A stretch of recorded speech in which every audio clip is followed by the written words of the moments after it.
What if the Civil War you learned about was a carefully edited myth, a story stripped of its ugliest truths to spare delicate ears?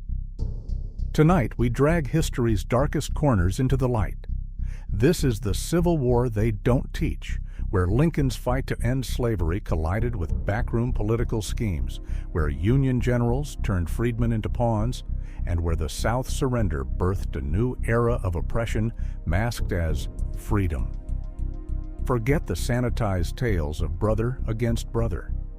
This war was a reckoning, a fire that scorched the soul of a nation. You'll hear how Sherman's brutal march wasn't just about crushing rebels, but about igniting an economic revolt that left Southern elites trembling. How the 13th Amendment's ink hadn't even dried before lawmakers carved loopholes to chain black Americans anew. How the KKK's first hoods were stitched not in shadows, but under the silent approval of men who swore oaths to the Union. And here's the truth they'll never print in your textbooks. The Civil War didn't end at Appomattox. It just put on a suit, traded muskets for laws, and metastasized into the racial divides and political bloodsport we battle today. The graves, the lies, the promises broken. This is the story that schools, museums, and politicians have worked for 160 years to bury. But tonight, it ends. Settle in. By the time we're done, you'll see why this history stays hidden, and why they pray you never connect its dots to the America outside your window. But before we begin, be sure to like and subscribe to our channel to support our community. The American Civil War erupted in 1861, rooted in decades of mounting tensions between northern and southern states. During a time of explosive national growth fueled by westward expansion, stark regional divides crystallized. Northern states built their economy on manufacturing and industrial sectors, while the South relied on plantation agriculture, cash crops like cotton and tobacco that depended entirely on enslaved black labor.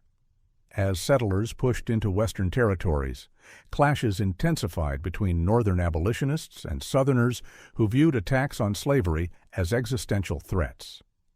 Congressional debates over whether new states would permit slavery became increasingly volatile.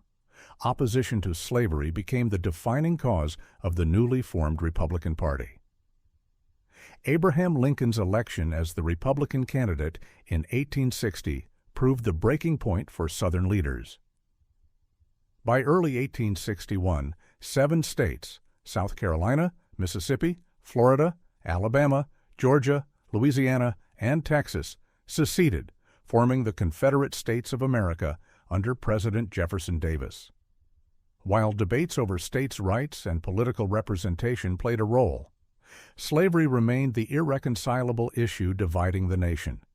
Open warfare began in April 1861 when Confederate troops bombarded Fort Sumter, prompting 4 more states, Virginia, Arkansas, North Carolina, and Tennessee, to join the Confederacy. Border states like Missouri, Kentucky, and Maryland stayed officially neutral but contained significant populations sympathetic to the Southern cause. Despite early Confederate momentum, the Union held overwhelming advantages. Control of 23 states versus the Confederacy's 11, 90% of U.S. industrial output, and twice the railroad mileage for troop movements. The South's reliance on agriculture and lack of manufacturing infrastructure became crippling liabilities as the war progressed. These structural imbalances ultimately shaped the conflict's outcome, despite the Confederacy's initial battlefield successes.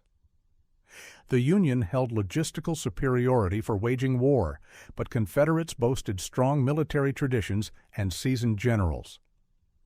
Southern troops fought fiercely to preserve their perceived way of life, creating formidable motivation.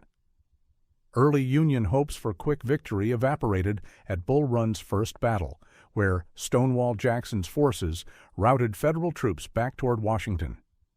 This humiliation pushed Lincoln to recruit 500,000 more Union soldiers, sparking matching Southern enlistment drives. What followed became a prolonged, grinding conflict marked by unprecedented carnage. In 1862, Virginia's battlegrounds witnessed relentless campaigns.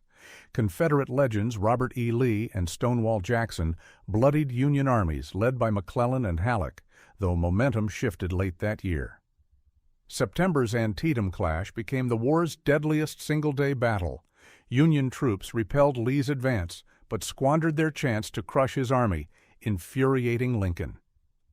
McClellan's subsequent replacement with Burnside backfired when frontal assaults at Fredericksburg caused catastrophic Union losses, freezing frontline movements through winter. This brutal cycle of offense and entrenched defense defined the war's character. Improved weaponry and trench systems made Napoleonic cavalry charges obsolete, foreshadowing World War I's trench horrors.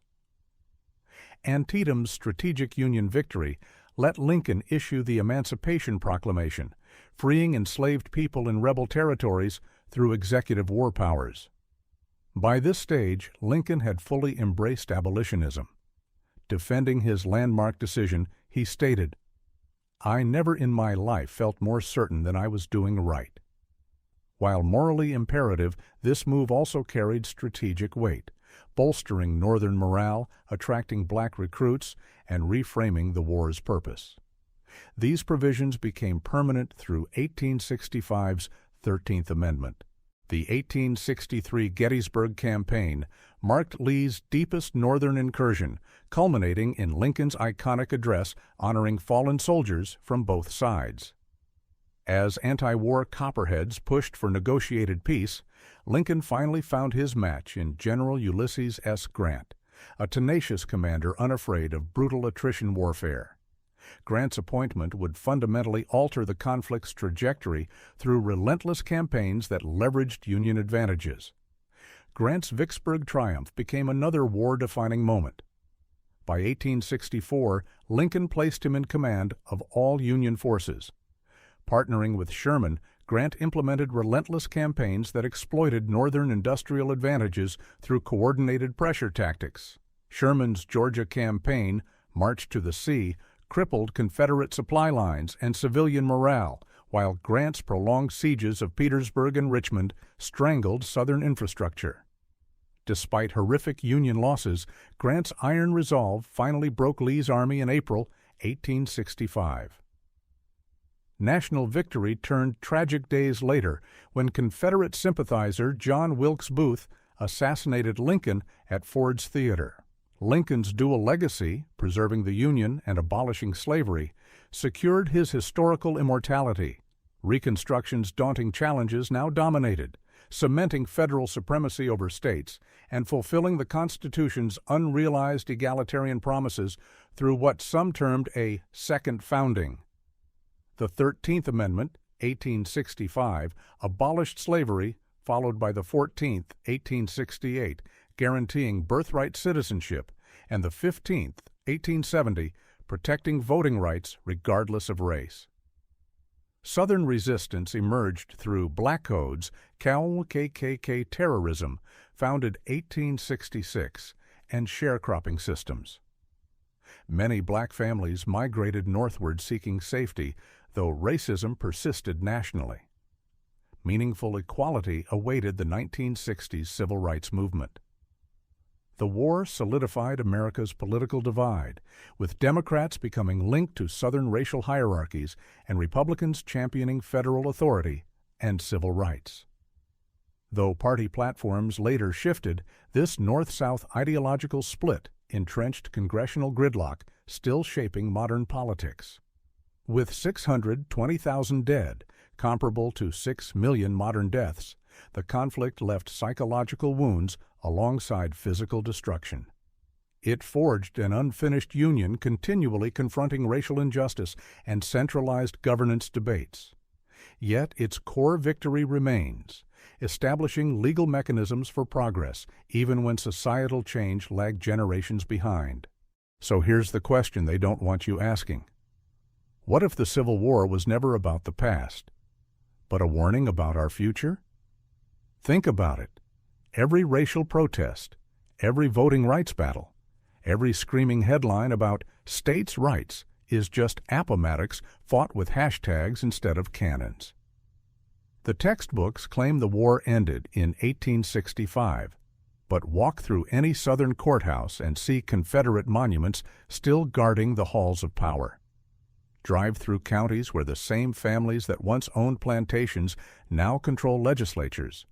Listen to politicians recite the exact same arguments Jefferson Davis used to justify secession.